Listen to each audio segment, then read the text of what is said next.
We're going to be participating in what is frequently called either the Lord's Supper or communion.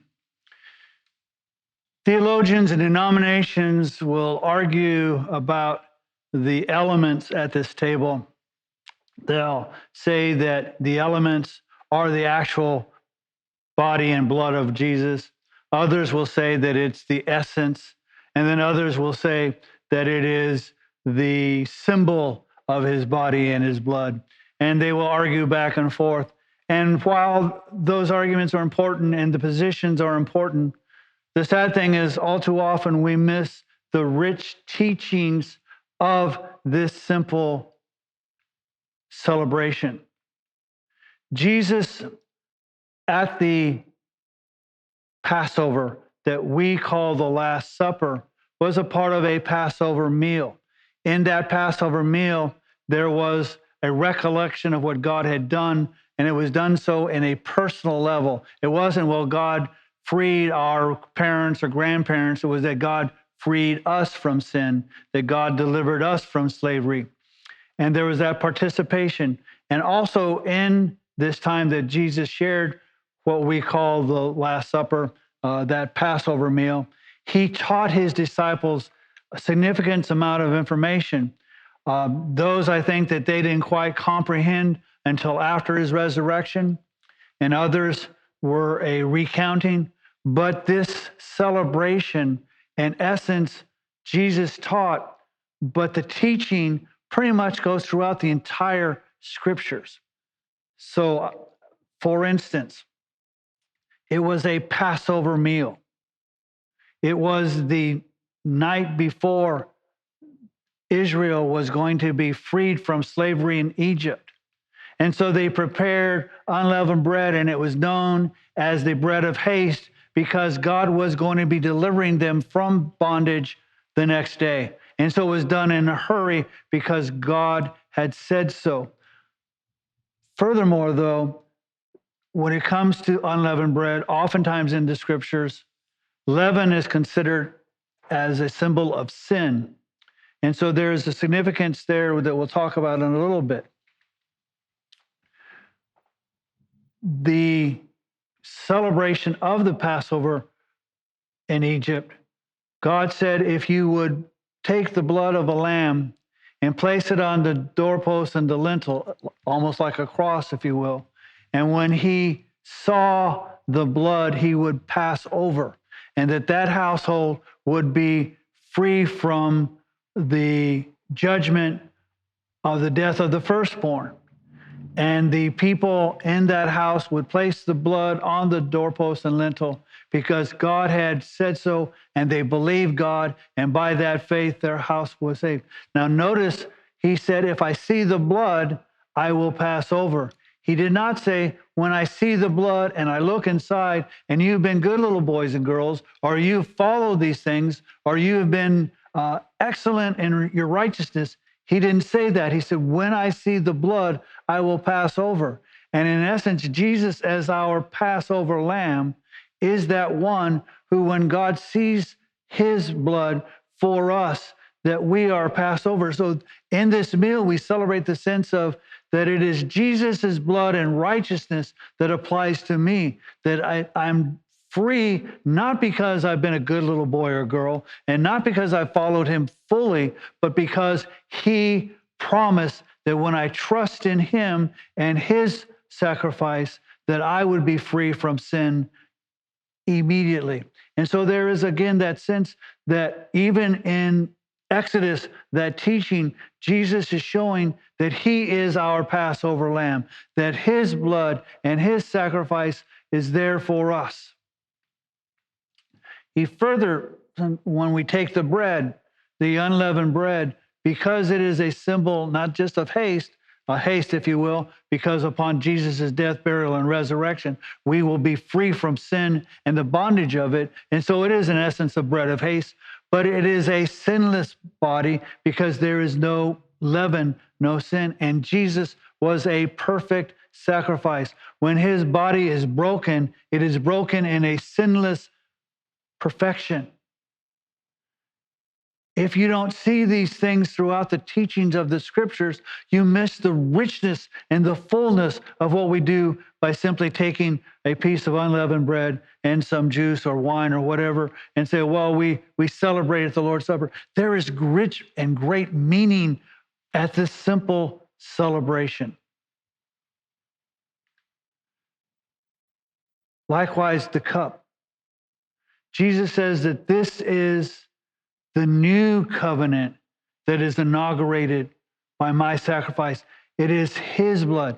Just as in the sacrifice at Passover, Jesus says, I'm your Passover lamb, but I am instituting a new program. I am instituting a new covenant. That covenant isn't one where the high priest would once a year go and offer a sacrifice of atonement for himself and then for the people. And in that sacrifice, as we've been looking at by the writer of Hebrews, that sacrifice wasn't able to take away sins. In essence, it was a reminder that we're sinful and that next year it needed to be repeated and the following year needed to be repeated. But in Jesus' inauguration, his sacrifice was perfect, eternal, and that we are saved eternally because he inaugurated a new and living covenant. And that covenant was to be written on our hearts. Jesus started this new covenant by his sacrifice, but it was then placed upon our hearts with a written law that God would be placing there by his Holy Spirit. So there's these awesome teachings that what we are doing here is not just a formality. It's not just, oh, well, I feel good because I've taken the Lord's Supper or communion. It is a sense of, I need to understand completely and fully what this meal does and represents. We are told in the scriptures that as often as we eat this bread and drink this cup, we are to declare the Lord's death. So again, it is a statement of faith. It is a statement that says, I believe that Jesus died for me. I believe that his sacrifice was for me. It was once and for all. And that just as the blood was applied to the doorpost and the lintel, his blood is applied to me. And I no longer have to worry about per se what is inside, though as the Israels would do and Jews do today, they would clean out their houses and throw out the leaven and whatever. And there is a sense that we need to clear out sin and we need to clean our lives so that we are proper vessels. But we are saved not because there is some leaven. We are saved because of the blood, because he sees it and will pass over.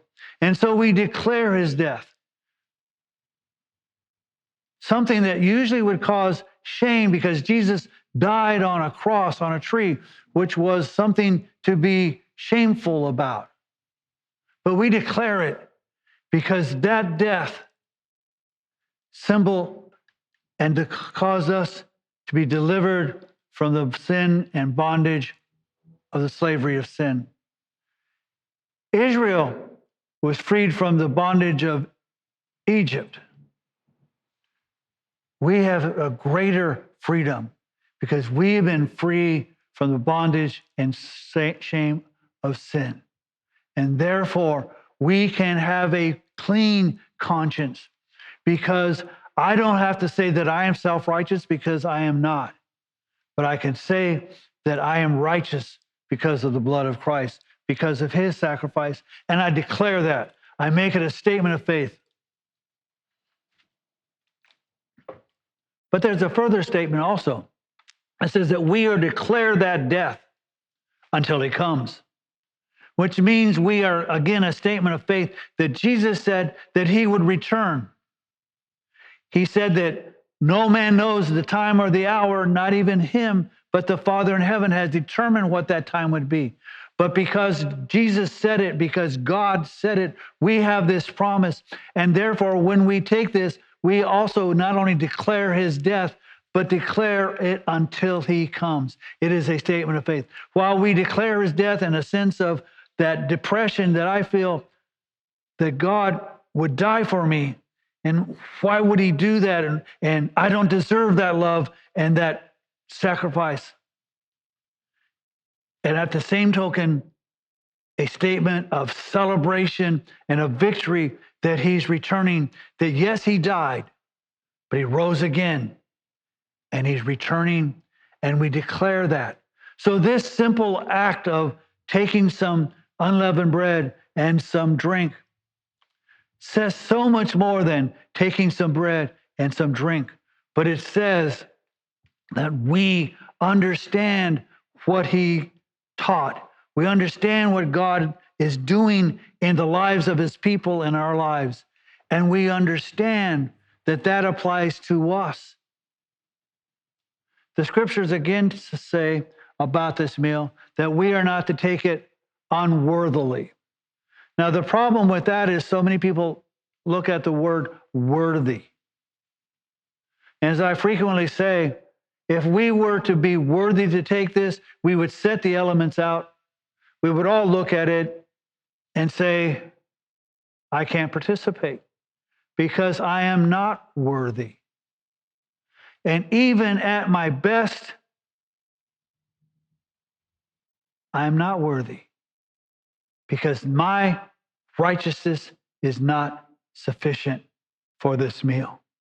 But again, going back to the original Last Supper, that original Passover meal, the teaching is, when I see the blood, I will pass over. It wasn't that the people were worthy inside. It was that they believed God and placed the blood. And so we come here not because we are worthy, but we recognize that Jesus' blood is sufficient for us, and that we do so not worthy, but worthily. Well, what does that mean? That we discern that what we are doing is understanding that Jesus' body was broken for us as an individual and us as a people, and that we acknowledge that by consuming this unleavened bread. Jesus made a statement during his ministry where a lot of the people who were following him stopped following him when he said, you must eat my flesh and drink my blood if you want to have any part of me. And the people said, that's a hard statement. Who can bear it? And many left. But there were those who stayed because he said, where else do we find the words of God? And so when we take these elements, we do so understanding that we are consuming him because he makes us righteous. We are participating in his flesh. We are participating in his blood. And when we remind ourselves that it was his sacrifice and that we're doing so from his body and his blood, we do so worthily, not worthy.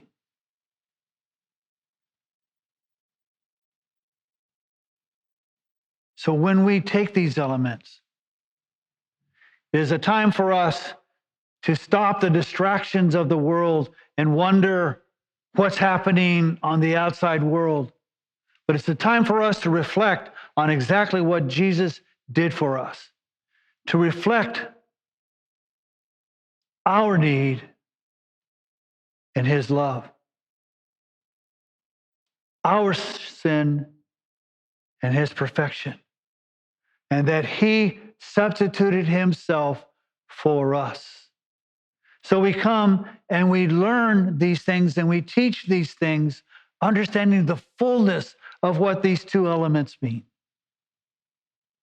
That his body was broken for us, that his blood was shed for us to start a new covenant, one that was so much better because it not only reminded us of sin, but caused us to have a clean conscience because we are righteous.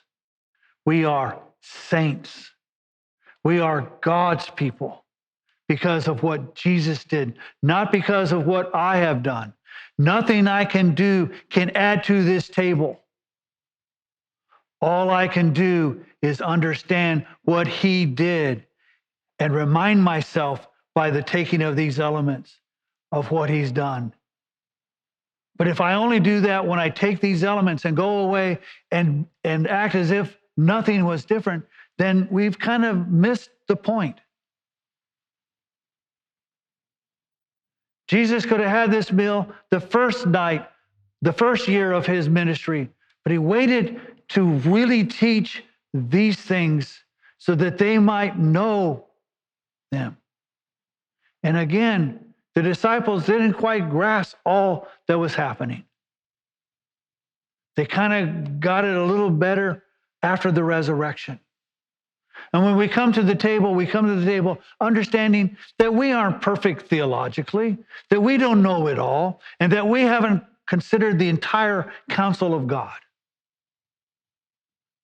But hopefully, we know a little more today than we did the last time we celebrated. And the next time that we celebrate, we understand a little more of the whole counsel of God. This wasn't just a one-night, one-time event. That God was teaching what he was doing from Genesis to Revelation. So we're going to take a time for us to reflect on what God has done before we celebrate and participate in this meal, because we want to take it worthily.